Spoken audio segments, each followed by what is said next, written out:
Oi pessoal, tudo bem? Então vamos lá, né? Tem alguns aparelhos que estão saindo aqui, né? Esses aparelhos estão na bancada. São aparelhos de lojista. Eu vou contar a historinha do processo de manutenção deles, para vocês entenderem como é a dinâmica na bancada, né? Que nada é tão simples.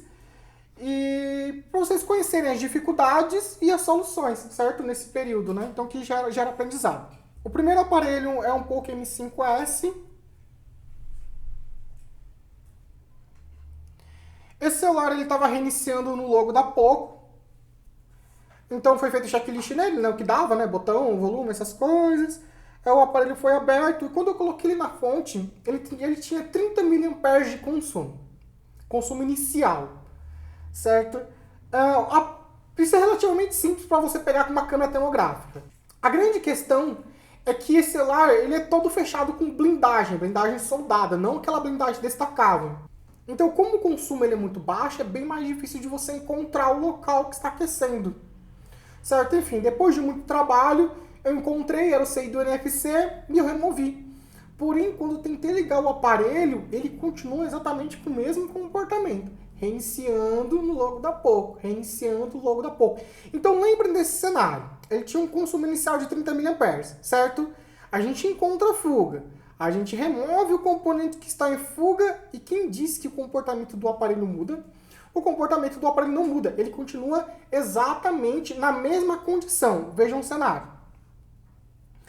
Então, por desencargo, eu fiz CPU do aparelho, ele continuou exatamente da mesma forma.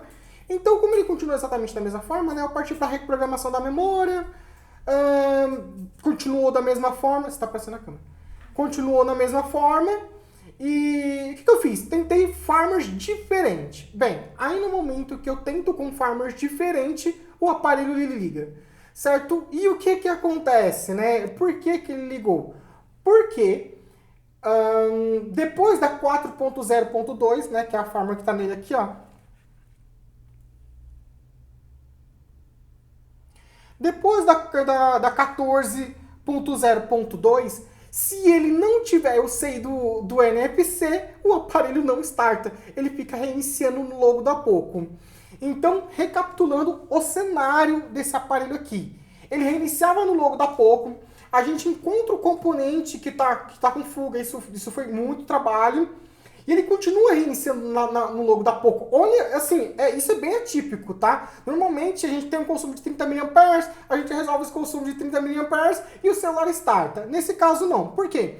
Porque a farmer que estava nele precisava, na instrução da farmer, precisava do CI do NFC. E a gente não encontrou esse CI do NFC em nenhuma outra placa, em nenhum outro local, certo?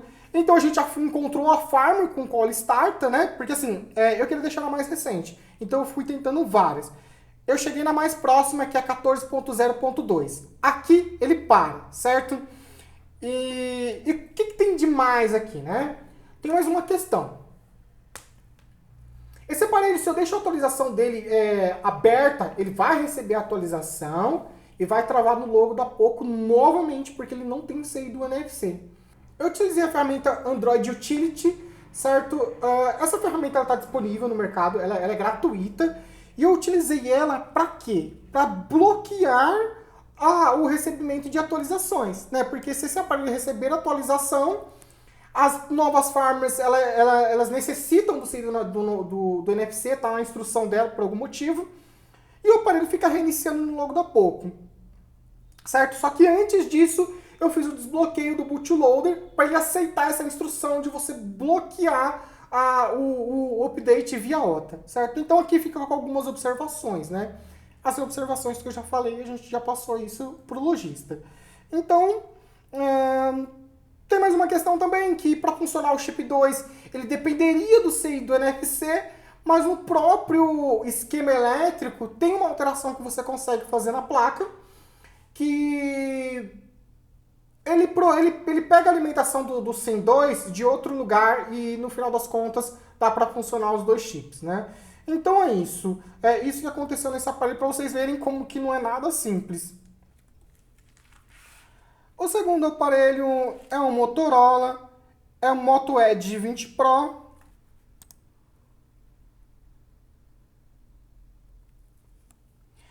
Esse aparelho aqui, ele tinha diversas alterações. Esse daqui foi um celular que já foi molhado, manipulado, as câmeras deles estão contaminadas. Então, assim, tudo isso a gente pega no checklist na entrada, sabe? Não é porque é lojista que a gente, certos checklists a gente não faz.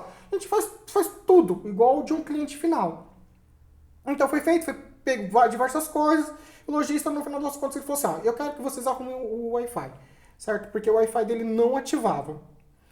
Beleza, né? Nesse cenário, como é um celular molhado, a gente conversa certinho com o lojista, porque é o seguinte, celular molhado ele pode desligar a qualquer momento, certo? Então, durante os processos de manutenção, aquecer a placa, ele poderia desligar. O grau de oxidação dele não era alto, tá? Quando o grau de oxidação é muito alto, a gente fala, não compensa mexer, porque vai mexer no Wi-Fi e ele vai desligar a qualquer momento do celular. Então, assim, a gente não quer dor de cabeça, não quer entrar nesses cenários de riscos, nesses cenários problemáticos. Então, né, depois de explicado tudo certinho pro lojista, o que eu fiz, né? A gente remove o microfone e eu deixei esse aparelho na cuba ultrassônica durante algumas horas, certo? Para evitar problemas, certo? O grau de oxidação dele estava baixo, falei assim, é melhor eu colocar esse aparelho na cuba ultrassônica aqui para evitar qualquer problemática desse celular, desligar alguma coisa assim. Eu acho que compensa nesse cenário. Então, a gente colocou na cuba ultrassônica, né, que é o famoso banho químico. Ficou durante bastante tempo, lembrando que tem que tirar o microfone, né? Então eu coloco o microfone de volta, a placa seca, aí eu testo. E com o celular molhado, o que acontece? Normalmente é o WTR que dá problema, né? Então eu tirei a blindagem do WTR e estava normal, estava intacto o WTR. Então não encontrei nenhuma oxidação que justificasse a falha do Wi-Fi. Então a falha do Wi-Fi não era por conta de oxidação.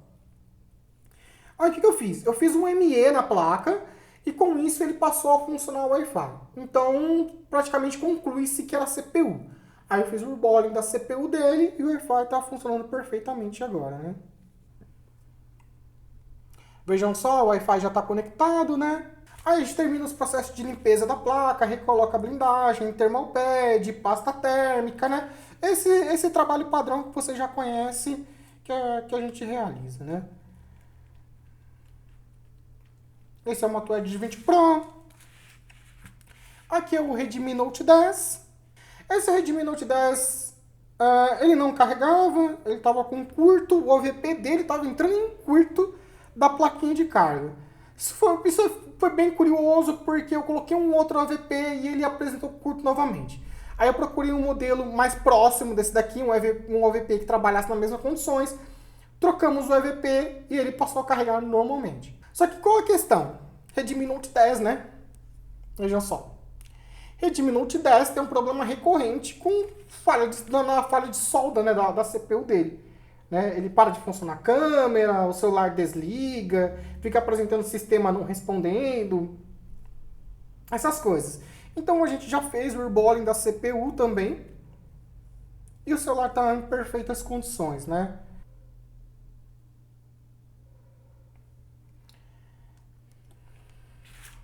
Então, o lojista ele mandou 4 aparelhos.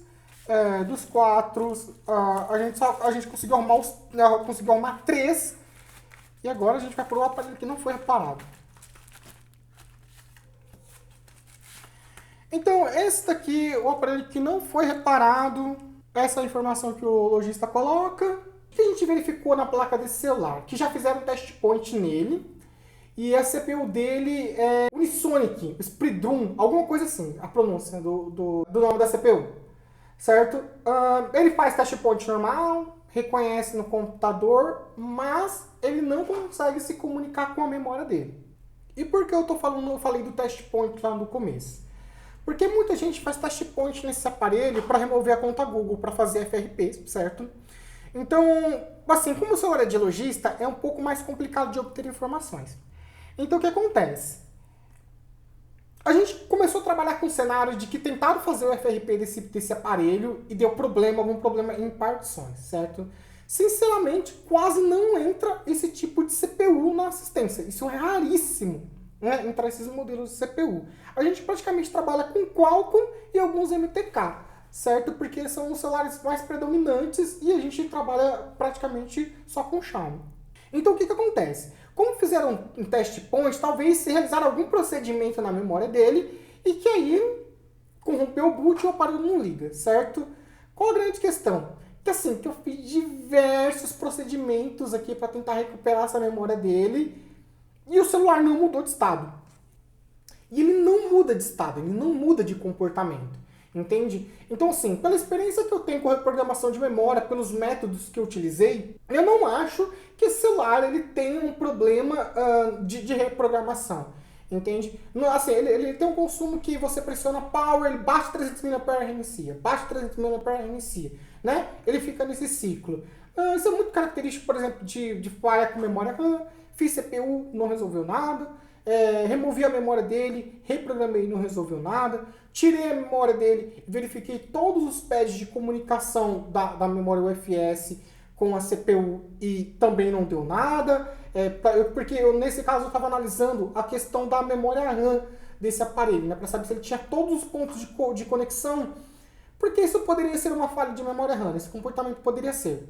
Mas mesmo assim, os pads estavam todos íntegros, e assim, olha só, esses trabalhos são caros, são demorados, mas chega um momento que a gente quer entender o que está acontecendo, o que o aparelho tem. Então eu reprogramei a memória dele também nada, eu tirei as blindagens dele, que as blindagens dele são soldadas, e eu saí varrendo a placa inteira procurando por curto, porque às vezes pode ser que ele chegue num certo período do consumo, né, em alguma sequência do start dele ali, ele bate num curto, alguma coisa assim, num lugar com alto consumo, aí ele reinicia, né? Poderia ser isso, e normalmente você encontra isso com aquecimento, fiz análise com a câmera termográfica, também não achei nada de anormal, procurei curto pela placa inteira, também não encontrei nada de anormal.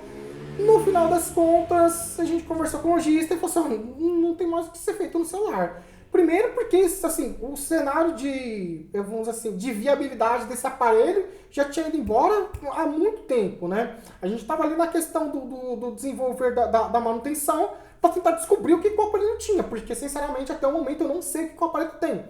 E isso é meio chato, né? Você trabalha com algo ali e chegar no momento que você fala, meu, o que tem celular? Você não sabe. Isso é bem complicado. Então você trabalha, você faz várias coisas ali para tentar descobrir. Mas infelizmente a gente não descobriu. Eu fiz uma outra coisa também, porque eu achei que poderia ser a memória UFS dele, né? No setor da RAM, que estava com problema, né?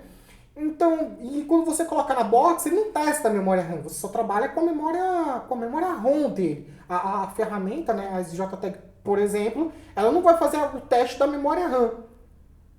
Então, ela lê a memória normalmente na box, certo? Faz a reprogramação, faz as mudanças, tudo, mas o aparelho continua do mesmo jeito. Então, pode ser a memória RAM. O que eu fiz? Eu coloquei outra memória UFS. Em aparelhos MTK, quando você troca a memória UFS, você consegue um aparelho funcional, certo? Em aparelho Qualcomm, se você troca a memória UFS, você tem alguns cenários. Primeiro, ele não liga.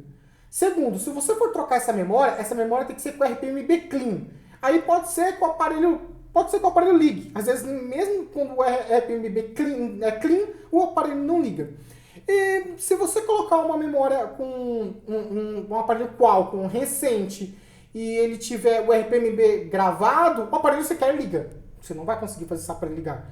Aparelhos mais antigos que utilizam memória MMC, muitos deles você consegue zerar o RPMB, aí sim o aparelho starta, aí você tem que fazer algumas modificações, inclusive nesse aparelho, para ele ficar 100% funcional por conta do RPMB.